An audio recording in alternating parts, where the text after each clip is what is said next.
ఇసుక AP liquor scam కేసులో SIT దూకుడుగా వ్యవహరిస్తోంది. ఇప్పటికే ఈ కేసులో 11 కోట్ల నగదు సీజ్ చేశారు. కేసు పురోగతిపై డీజీపీకి నివేదిక అందించారు సిట్ చీఫ్ రాజశేఖర్.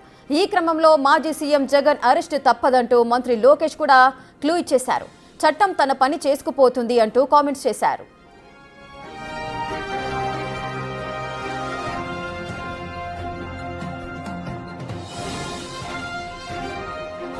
అయితే చిట్చాట్లో సిట్ చీఫ్ రాజశేఖర్ మాత్రం జగన్ అరెస్టుపై స్పందించలేదు. త్వరలో నోటీసులు ఇచ్చే అవకాశం ఉందంటూ లీకులిచ్చారు. ఈ క్రమంలో జగన్ కు అన్ని వైపులా ఉచ్చు బిగిస్తున్నట్టుగా తెలుస్తోంది. కేసులో రాజ్కేశ్రెడ్డి నుంచి ఆయన అనుచరుల ద్వారా కృష్ణమోహన్ రెడ్డికు, ధనుంజయ రెడ్డి నుంచి బాలాజీ గోవిందప్పలకు నగదు చేరినట్టు రిమాండ్ రిపోర్టులో పేర్కొంది సిట్. ఆ నగదు డైరెక్ట్ గా జగన్ కు చేర్చినట్లు గుర్తించింది. ప్రాథమిక విచారణలో ప్రతి దానిలో కూడా జగన్ పేరు రావడంతో సిట్ అధికారులు విస్తుపోతున్నారు. లిక్కర్ కేసు జగన్ చుట్టూ తిరుగుతుండటంతో ఆయన అరెస్టు త్వరలోనే ఉండవచ్చునని ఊహాగానాలు వెల్లువెత్తుతున్నాయి.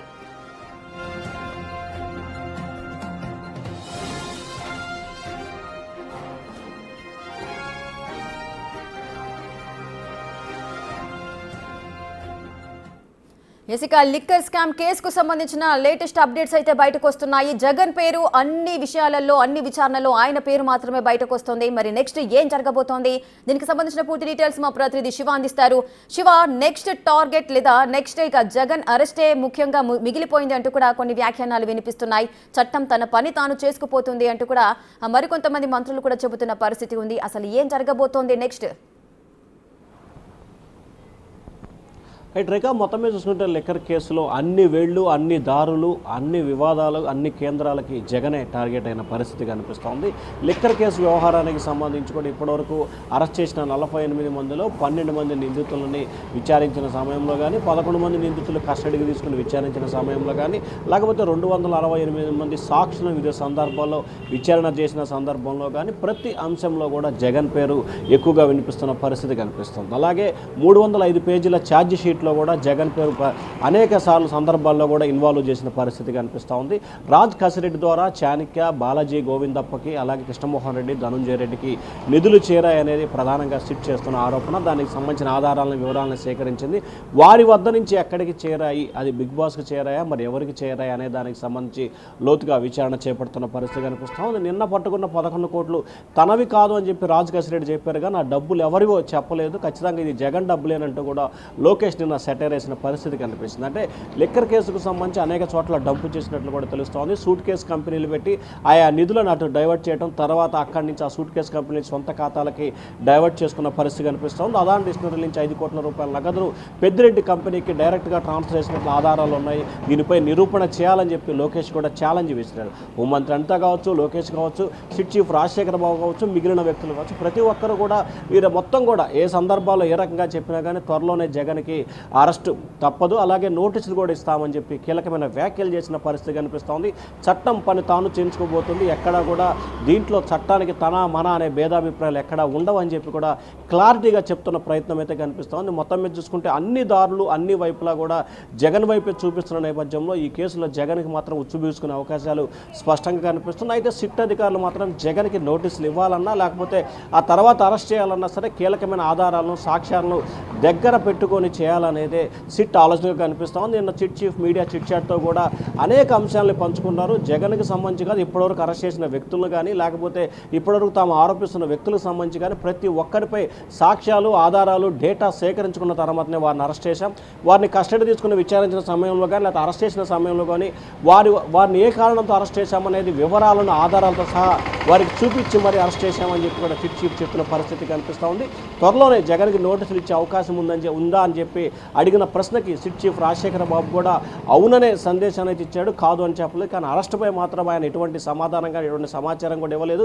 విచారణ కొనసాగుతుందని చెప్పిన పరిస్థితి కనిపిస్తుంది. హోంమంత్రి అనిత చట్టం తన పని చేసుకుపోతుంటారు, నారా లోకేష్ అదే అంశాన్ని ప్రస్తావిస్తున్న పరిస్థితి కనిపిస్తూ ఉంది. రేఖ, శివ, ఒకవేళ జగన్కి నోటీసులు ఇచ్చి అరెస్ట్ చేయాలి అని అంటే సో ఎటువంటి ప్రొసీజర్ని ఫాలో అవుతారు సిట్ అధికారులు? అంటే ఇప్పటికే ఈ కేసుకు సంబంధించి పూర్తి స్థాయిలో సాక్ష్యాలని ఆధారాలని సేకరించిన సిట్టు జగన్కి త్వరలోనే నోటీసులు ఇవ్వాలనేది ఒక అభిప్రాయాన్ని వ్యక్తం చేసుకుంటుంది. అయితే ప్రస్తుతం సిట్టు జగన్కి నోటీసుల కంటే కూడా రాష్ట్రంలో అంటే ఇతర రాష్ట్రాల్లో హైదరాబాద్కి సంబంధించి కానీ బాంబేకి సంబంధించి కానీ కొన్ని సూట్ కేసు కంపెనీలు పెట్టి కొంత డబ్బును అక్కడ నిల్వ చేసినట్లు కూడా గుర్తించారు. సో ఆ నగదాన్ని వెలికి తీయాలి, వాటన్నిటిని స్వాధీనం చేసుకోవాలి. ఆ తర్వాత ప్రస్తుతం ఎంపీగా ఉన్న మిథున్ రెడ్డిని ప్రస్తుతం రాజమండ్రి జైల్లో రిమాండ్ ఖైదీగా ఉన్నారు, ఆయన కస్టడీ తీసుకుని విచారణ చేపట్టాలి. ఈ రెండు వ్యవహారాలు పూర్తయిన తర్వాతనే జగన్కి నోటీస్ ఇవ్వాలనేది సిట్ అధికారుల ఆలోచనగా కనిపిస్తుంది. ఎందుకంటే మిథున్ రెడ్డి విచారిస్తే కొన్ని కీలక అంశాలు వెలుగులోకి వచ్చే అవకాశం కనిపిస్తూ ఉంది. అలాగే ఈ డంపు ఎక్కడెక్కడైతే డంపు నగదు దాచిపెట్టారో వాటన్నిటిని రికవరీ చేస్తే అక్కడ ఇంకా ఏ సమాచారం ఎంత డబ్బు దొరికే అవకాశం ఉంది, దాన్ని బేస్ చేసుకొని కూడా జగన్ పాత్రపై ఇంకా ఎక్కువగా సమాచారం వచ్చే అవకాశం అంటే ఎక్కువగా సాక్షులు ఆధారాలు వచ్చే అవకాశం ఉందని సిట్టు భావిస్తుంది. ఒకవేళ జగన్కి సంబంధించి అరెస్ట్ చేయాలంటే ఫస్ట్ నోటీస్ ఇస్తారు, పలానా అంశానికి సంబంధించి విచారణకు హాజరు కావాలని చెప్పి 3 నుంచి 7 రోజుల వ్యవధితో ఆయనకి నోటీసులు ఇచ్చే అవకాశం అయితే కనిపిస్తుంది. ఖచ్చితంగా వచ్చే అంటే ఈ నెల చివరి నాటికి కానీ ఈ నెల 10వ తేదీ తర్వాత ఏ క్షణమైనా సరే జగన్కి నోటీసులు ఇచ్చే అవకాశాలు అయితే ఖచ్చితంగా కనిపిస్తున్నాయి. ఆ తర్వాత ఆయన విచారణకు సహకరిస్తాడా సహకరించడా, కోర్టుకెళ్ళి స్టే తెచ్చుకుంటా లేదా విచారణకు సహకరించే సమయంలో ఏ అంశాలు ఆయన చెప్పబోతున్నారు, ఏ అంశాలను ఆయన చెప్తారో తద్వారా ఏం చేయాలనేది అప్పుడున్న పరిణామాలు బేస్ చేసుకుని సిట్ ముందుకు వెళ్ళే అవకాశం కనిపిస్తూ ఉంది. రేఖ, ఒకవేళ జస్ట్ ఇన్ కేసు ఒకవేళ జగన్ అరెస్ట్ అయితే వైసీపీ పార్టీ పరిస్థితి ఏంటి అనుకోవచ్చు శివ? రాజకీయంగా ఎటువంటి పరిణామాలు చోటు చేసుకునే అవకాశాలు ఉంటాయి?